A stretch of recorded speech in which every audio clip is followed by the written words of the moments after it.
November 14, 1958, 9:42 p.m. The ledger lay open on the desk when the door creaked, one entry wrong enough to be seen, quiet enough to survive the night. The room held its breath before anyone else did. Bumpy Johnson sat behind the desk without leaning back, not forward either, balanced. The ledger lay open where his hands had left it, spine flat, pages uncurled. Paper like that only stayed open when it was used often. The ink was dark, steady, practiced. Names, numbers, dates, everything in its place. Except one line. It wasn't sloppy, it wasn't rushed, it didn't shout. It simply didn't belong. Bumpy had written it himself earlier that evening. Slow, careful, the wrong amount in the right column. A number that broke the pattern only if you knew the pattern well enough to trust it. Anyone else would see order. A careful man would feel friction. The office smelled of dust and warm wood. Harlem noise pressed faintly through the walls, cars, voices, life continuing as if nothing fragile sat exposed inside this room. The desk lamp cast a narrow pool of light. Everything outside it stayed dim. The ledger lived inside that light now. The door creaked. That was the risk. Not a gun, not a threat, just the door opening when it wasn't expected to. A runner stepped in, young, eyes alert, hands empty. He froze when he saw the book open. Not fear, awareness. He understood rules even if he didn't understand why they existed. Bumpy didn't look up. The runner spoke quickly, softly. A message delivered. A name mentioned, nothing urgent, nothing worth closing the book for. "Leave it," Bumpy said. 2 words flat, no edge. The runner hesitated, a fraction too long. His eyes went back to the ledger, then away again. He left without another sound. The door closed. The room resumed breathing. Bumpy turned the page. He did not fix the entry. That mattered more than the mistake itself. The ledger had weight because it was clean. It settled arguments without voices. It ended conversations before they began. Men trusted it because it never embarrassed them. Tonight, it was being asked to do something else. Bumpy closed the book halfway, enough to protect it, not enough to hide it. By morning, the accounts would be reviewed. That was the rule. Not because of law or fear, but because routine kept chaos from forming ideas. The man who checked the numbers believed accuracy was safety. He believed mistakes were accidents. Bumpy allowed that belief to exist. He stood, moved to the window, looked out over Lenox Avenue. Streetlights stretched long reflections across wet pavement.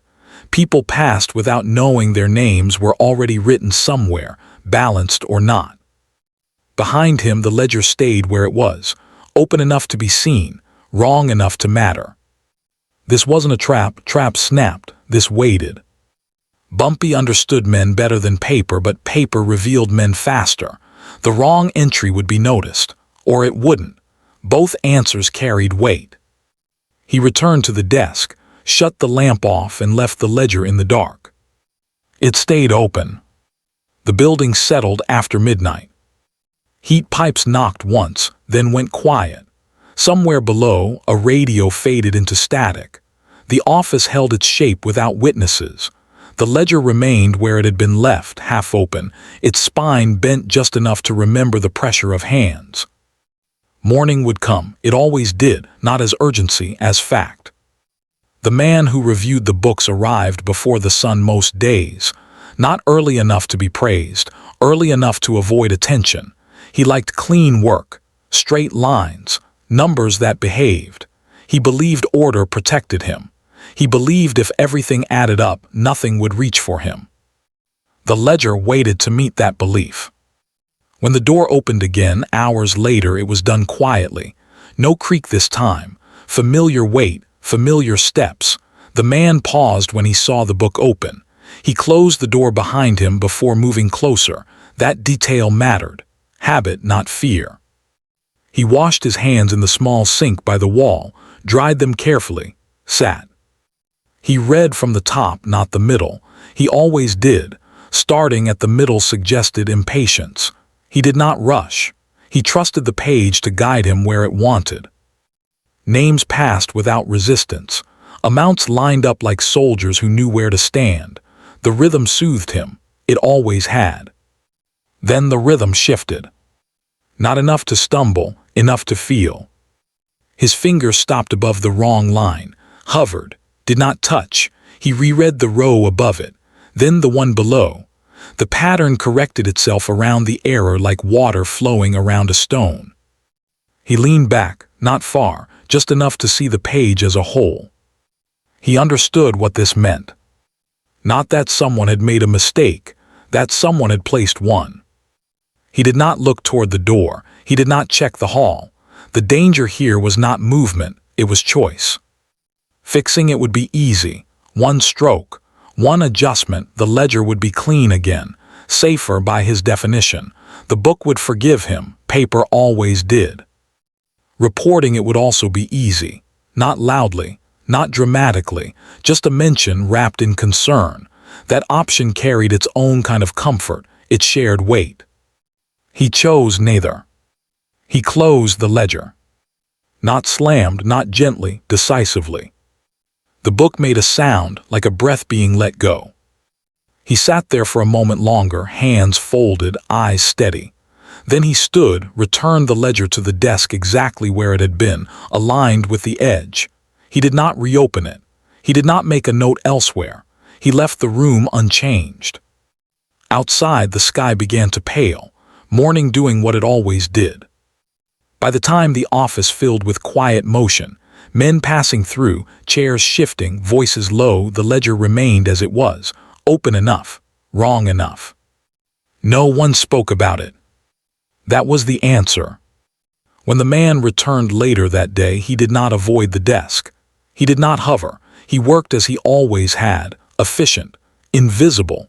The wrong entry stayed wrong. It passed from page to memory without friction. Late afternoon light found its way onto the paper. The ink caught it differently there, darker, heavier. The error did not fade. It settled. When the owner of the office finally returned, he did not ask a question. He saw everything he needed to see without opening the book. The ledger had done its work. Not by changing, by staying. And the certainty that followed did not need to be spoken. If a man sees the truth placed in front of him and leaves it untouched, what has he protected? Order or himself? The man's name was Isaac, and names like his were meant to pass quietly. He arrived the same way every day. Same coat, same pace, same pause at the door before entering. Routine had shaped him into something reliable, not important, reliable. That distinction had kept him breathing longer than most. The ledger waited. It had not been moved. That detail reached him before the numbers did. The book's position was exact, parallel to the desk edge, spine angled slightly left. Someone had wanted it noticed without being announced. Isaac said.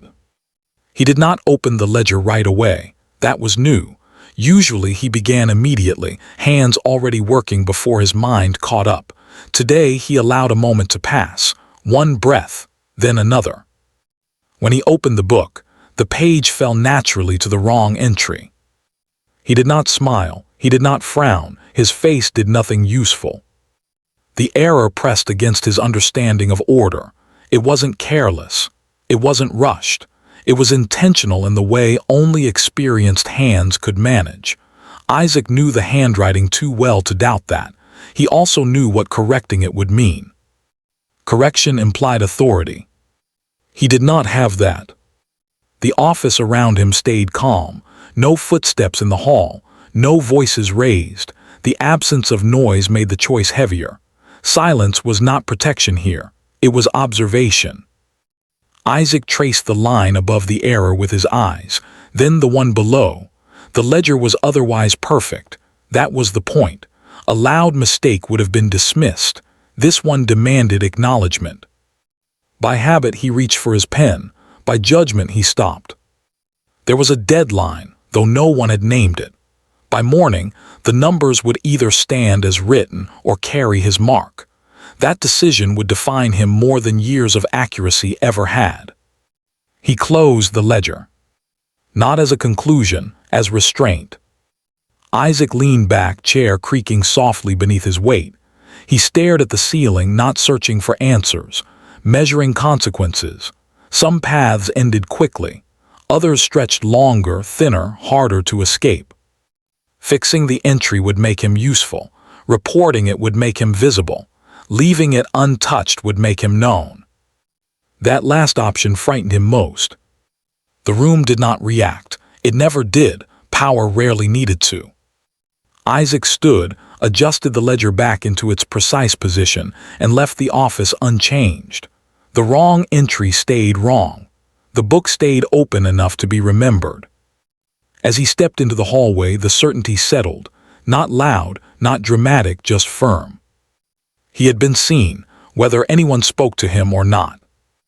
And the question followed him down the stairs, unanswered and pressing in its quiet way.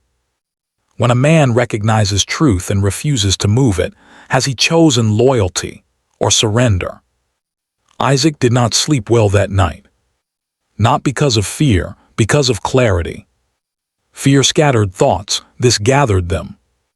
He lay awake listening to the city breathe, cars passing, a distant laugh, a door slamming somewhere too far to matter. The wrong entry returned to him without effort. He could see the ink, the spacing, the way the number sat just slightly heavier than the rest, as if it had been pressed with intention. By morning, nothing would change. That was the weight of it. At first light, he dressed the same way he always did, buttoned his shirt, straightened his cuffs, checked his reflection without looking at his eyes. He did not rehearse explanations. He did not prepare defense. Men who planned speeches rarely needed them for long. The office greeted him with routine, papers stacked, chairs in place, the quiet murmur of work beginning. No one asked questions. No one needed to. The ledger remained on the desk exactly where it had been left. Open. Isaac felt that before he saw it. He did not approach immediately. He completed smaller tasks first, sorting receipts, aligning columns, doing work that required no courage. The delay was not avoidance. It was respect for the choice already made. When he finally sat, the ledger did not surprise him. The wrong entry remained untouched. No correction, no note in the margin, no sign that anyone else had intervened. That absence was louder than confirmation. Isaac opened his own notebook, wrote nothing about the entry. He copied numbers that required copying. He balanced accounts that allowed balance. He behaved exactly as expected. And that was when he understood the test was already over. It had never been about whether he would speak. It had been about whether he would need to. Late morning brought footsteps that did not hurry. The room adjusted itself around their approach. Chairs straightened. Voices lowered without instruction. Isaac did not look up. The presence arrived behind him. He knew who it was without turning. The ledger did not move. The desk did not creak. The man behind him did not clear his throat. Time passed, not as tension, as measure. You saw it, a voice said. Not loud, not sharp, certain. Isaac closed his notebook, slowly, carefully. He turned his chair just enough to be respectful, not submissive. Yes. That was all. No explanation followed. None was asked for. The ledger was closed by someone else's hand, not corrected, closed. The sound was final without being forceful. Isaac stood when it felt appropriate. He was not dismissed. He simply understood when the moment had ended. As he left the room, he did not feel relief. Relief suggested escape. This was something else. By choosing not to speak, he had not avoided judgment. He had accepted it. And the question that stayed with him was quieter now, but heavier than before. If silence is noticed more than speech, what does it make a man who learns to live inside it? The call came before sunrise. No urgency in it, no threat, Just instruction delivered the way facts usually were. Isaac dressed without checking the time. He already knew what hour it was by the quality of the silence outside. The office looked different in early light, softer, less forgiving. Shadows had not yet decided where to settle. The ledger waited on the desk again, this time fully closed, spine aligned with the grain of the wood. That detail told Isaac more than words could. He did not sit until he was invited. The chair opposite the desk remained empty for a moment. Then it was. The ledger was placed between them, not pushed, not presented, set down as if it belonged there and always had. "Read it again," Bumpy said.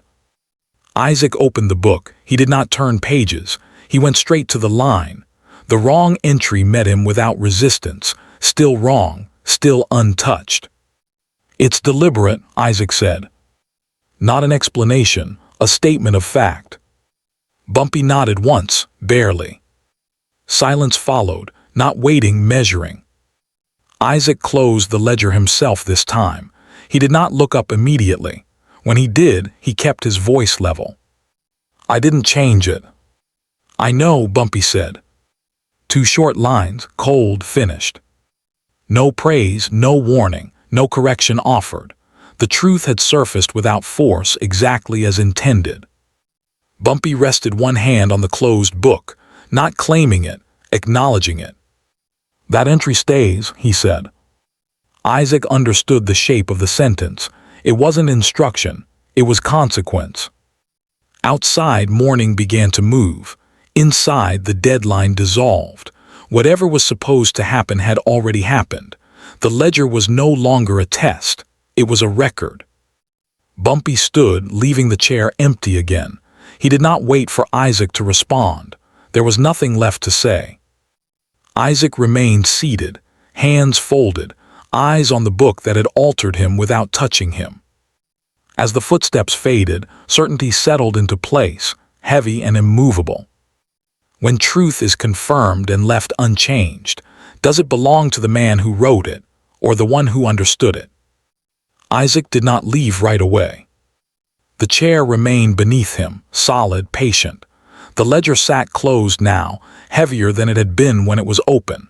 Some things gained weight once they were sealed. The office was quiet again, not empty, quiet with intention. Isaac placed his palm on the cover. He did not open it. He did not need to. What mattered was no longer inside the pages. It had moved into habit, into posture, into the way he would carry himself from this point forward. He stood and straightened the chair. That small act felt necessary. When he stepped into the hallway, no one looked at him. That was new, not avoidance, recognition. Men sensed when rules had settled into place. They didn't need explanations. They adjusted. By late morning, Isaac was back at his desk. The work in front of him looked the same, but he did not approach it the same way. His pen moved slower, not from doubt, from restraint. He no longer corrected things that were not his to correct. He no longer assumed that accuracy was the highest good. That belief had been revised. The ledger did not return to him that day, or the next. He noticed its absence more than its presence. The desk where it usually sat looked incomplete, like a space cleared on purpose. That was the consequence. Not loss, absence. Weeks passed, the city continued. Money moved, names shifted. Isaac remained, reliable as ever, invisible as ever, but something essential had changed. He listened more than he spoke. When mistakes appeared elsewhere, real ones, careless ones, he fixed them without hesitation. When something felt placed rather than broken, he left it alone. The ledger came back once. Only once. It was brought in near closing time and set on the desk without ceremony. Isaac knew what page it would fall to before opening it. The wrong entry remained, untouched, preserved. Not an error anymore. A marker. He closed the book and returned it exactly where it had been placed. No comment. No curiosity. That moment did not belong to him anymore. When Bumpy passed through the office later, he did not stop. He did not look at Isaac. He did not need to. Judgment had already been delivered, and it had not required punishment. That was the lesson Isaac carried forward. Power did not always remove people. Sometimes it refined them. Sometimes it narrowed their choices until only the correct one remained, and then watched to see if they recognized it. Years later, Isaac would still remember that entry, not the number, the restraint, the way silence had been acknowledged without being rewarded, the way survival had come not from cleverness but from understanding when not to interfere. The ledger would eventually be archived, pages yellowing, ink fatting everywhere except that one line which seemed darker with age. Men who found it later would assume it was a mistake. Isaac never corrected them. Some truths were not meant to be fixed. They were meant to stay. And the quiet question that followed him into the rest of his life never demanded an answer, only honesty. When a man is trusted with truth and chooses silence, is he weak for yielding or strong for knowing his place?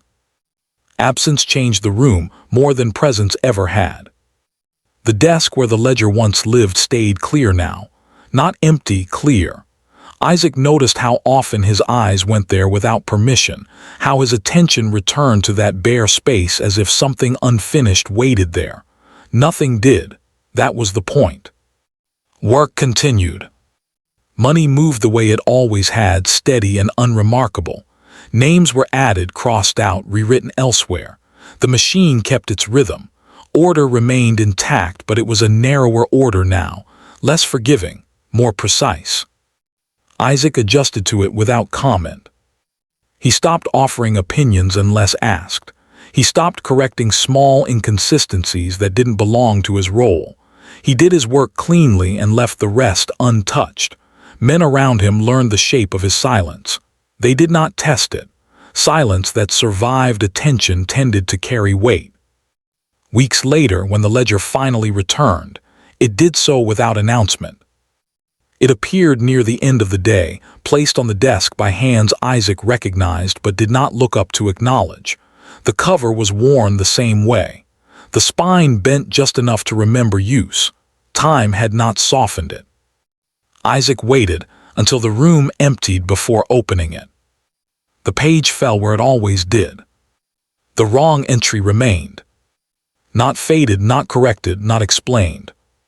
It had aged differently than the rest of the ink, darker, heavier, as if the page itself had decided what mattered. Isaac closed the book and slid it back into place. He did not feel relief. Relief implied release. This was permanence. When Bumpy Johnson passed through later that evening, he did not stop. He did not slow. He did not look toward the desk. That indifference was deliberate. What needed to be seen had already been seen. The ledger stayed for 3 days. No one mentioned it. On the 4th morning, it was gone again. That removal settled something Isaac had not known was still moving.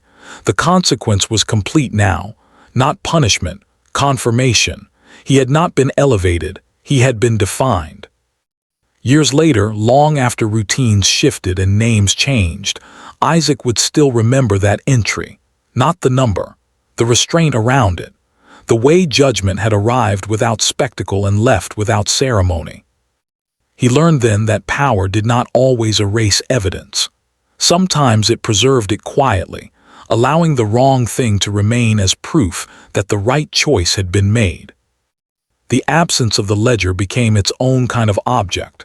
A habit formed around it. Isaac never reached for what wasn't placed in front of him again. He never assumed he was meant to intervene. And the pressure question that remained was softer now, but no less certain. When authority allows a flaw to endure, is it mercy, or is it control at its purest? The ledger never returned after that.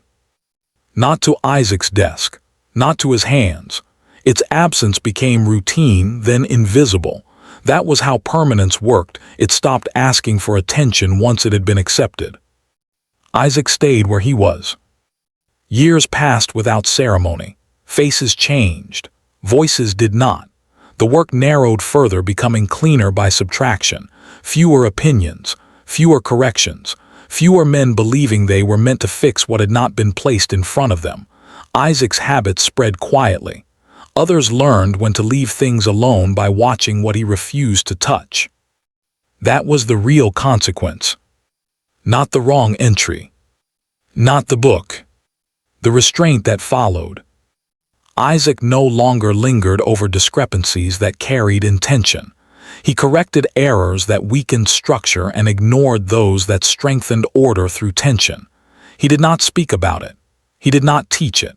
The rule moved without language. Sometimes, late in the evening, he would pass the storage room where old records were kept. He never went inside. He did not need to. Knowing the ledger existed somewhere closed, unchanged, was enough.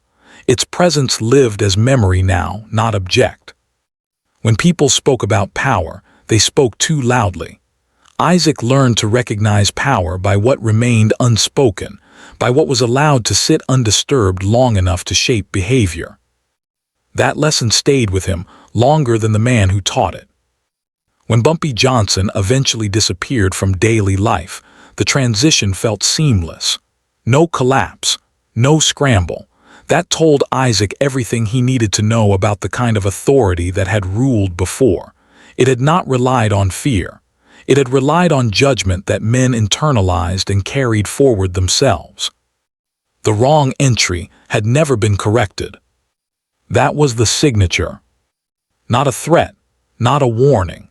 Proof that silence could be recognized as loyalty without being named as such. Proof that truth did not always need resolution to have effect.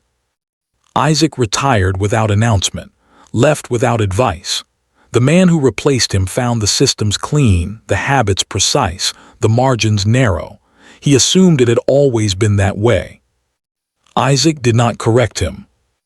In quiet moments, long after the rooms and desks were no longer his, Isaac understood what he had been given. Not protection, not favor. Definition.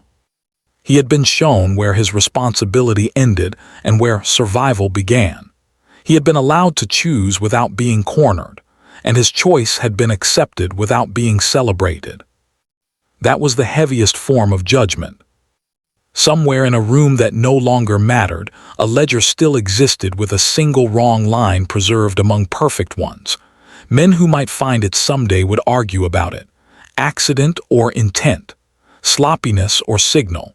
They would debate and never agree. Isaac would not be there to answer. He had already given his response years ago by leaving it untouched. And the question that lingers, for anyone who studies power closely enough to feel its silence, remains unsettled by design.